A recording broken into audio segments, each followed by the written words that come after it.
How's it going, everyone? Welcome back to the Black Metal Rebellion. I am your host, Jesse Morgan, and today we are finally done with all my backlogs of fucking reviews. And the last one we have to review is actually really good. These guys are a melodic black metal slash death metal band out of originally Serbia, but they later moved to Montreal, Canada, and they are called Bane. They have a new album called Esoteric Formulae out November 30th. The CD version of this is going to be through Black Market Metal, and the vinyl version is going to be through Funeral Hymns. This is their third full length, and they also are, like, the members in this band are also another, like, Montreal-based black metal band called Frostbite. So if you like this stuff, perhaps go check out their other project as well. But today we're going to be focusing on the new one coming out November 30th called Esoteric Formulae. The members of this band for this recording was Branislav Panic on vocals, guitars, bass, and keyboards. The drummer for this project, this recording, is Hansa Kapak, or K-Pack. I don't know if that's related to the black metal band called K-Pack, but I don't know. Maybe.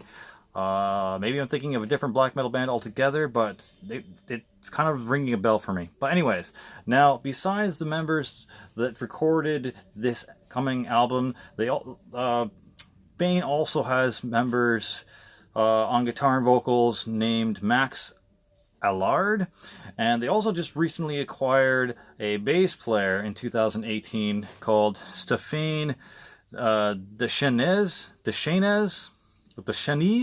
I can't pronounce her last name, dude.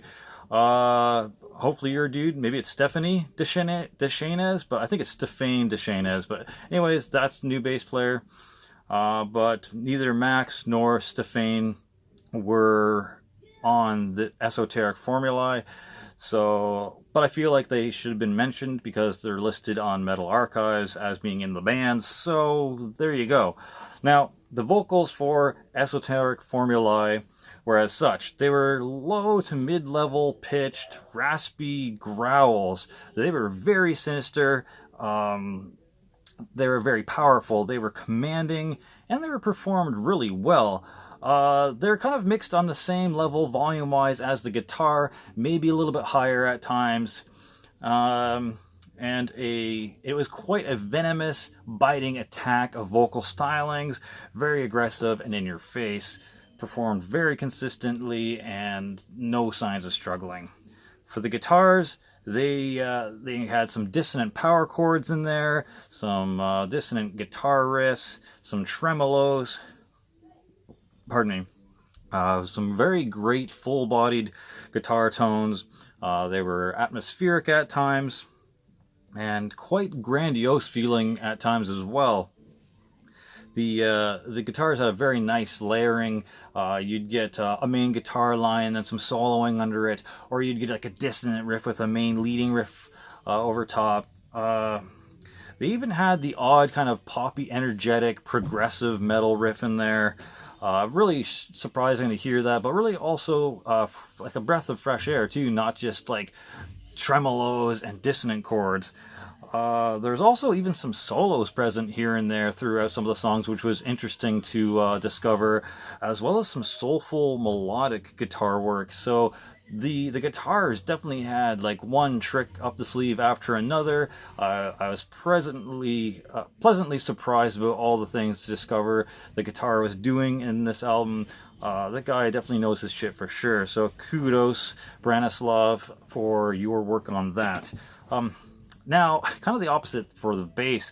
I really couldn't tell the bass. I couldn't detect it. It seemed to be mixed very quietly or very in the background.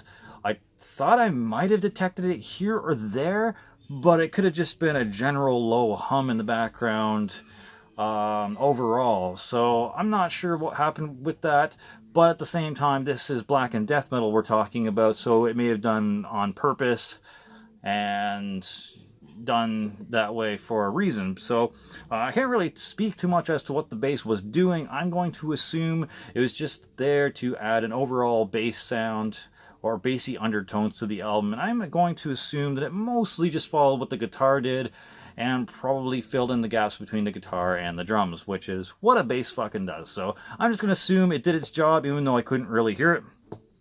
Now, speaking of the drums, these are some excellent drums in general. Great drum work. The guy's very talented. So kudos to Henza Kapak on drums. This dude is...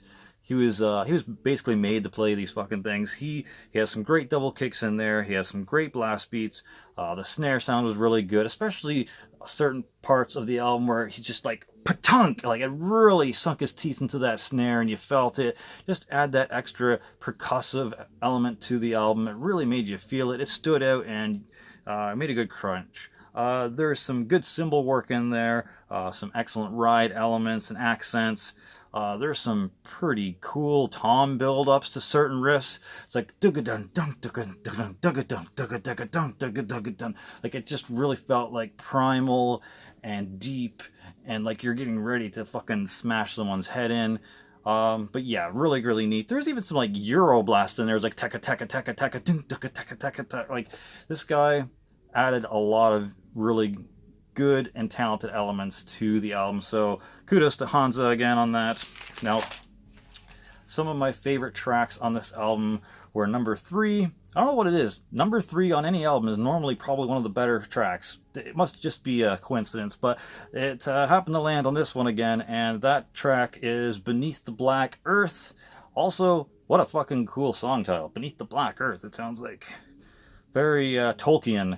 The next track I really enjoyed on here was number 6, called Into Oblivion, and this track actually featured someone else, Amdusius from Temple of Baal. And Temple of Baal, I believe, is like also another really good black metal band, so that's neat that they had kind of like a guest musician feature on there. Now, I'm not sure if Amdusius was a guitarist or a guest vocalist, but I'm sure he added to the track, as it was a really good track. Had a really neat chorus, and I loved their Into the Darkness kind of chant and repeated line in there. I like that kind of hook. And the last track that I find really interesting on here was number 8, and that just being Rain Chaos. Now, the thing with Rain Chaos was it was kind of like a surprisingly upbeat and refreshingly anthemic song. It didn't have that kind of creepy, dreadful, doomy sounding black metal track. It had like a very upbeat, very anthemic, cool, bombastic beat to it. Very kind of like an energetic, progressive death metal riff, but also kind of had the atmosphere of black metal thrown in there. So yeah, really neat, very like refreshing to hear that song thrown into the midst of this album. So kudos to these guys for doing that. Now, as for my overall thoughts on this album, it was had incredible production value. It definitely wasn't your like lo-fi basement recording done on a fucking a boombox potato, you know. These guys definitely knew what the fuck they were doing when it came to getting the production done. Now, Bane kind of reminded me of, or was reminiscent of Hyperion, Revenge Prevails, maybe some of the new Dark Funeral, and kind of like Wormlight as well. They kind of remind me of those bands a bit. Clearly a lot of time and dedication went into this. They went over this album with a fine-tooth comb and tried to like perfect everything. Everything was mixed fantastically well, maybe minus the bass, but like I said, could have been intentional for it to be that way. This was a very like powerful and epic sounding album. Like this Bane artist and album could easily be found among other, like among big names such as Demew, Cradle, Mayhem, Behemoth, Belphegor, Immortal, Satyricon, etc. You see what I'm saying? Like I would expect from how this sounds to be able to see this right next to these albums on the shelf at your local like HME, HMV, Now and Then, etc.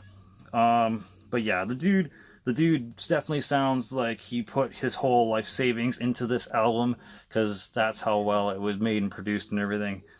So yeah, this is a strong 9.5 out of 10. The only possible complaint I have about this is that I couldn't make out what the bass was doing. But honestly, once again, it's black metal, it's black and death metal.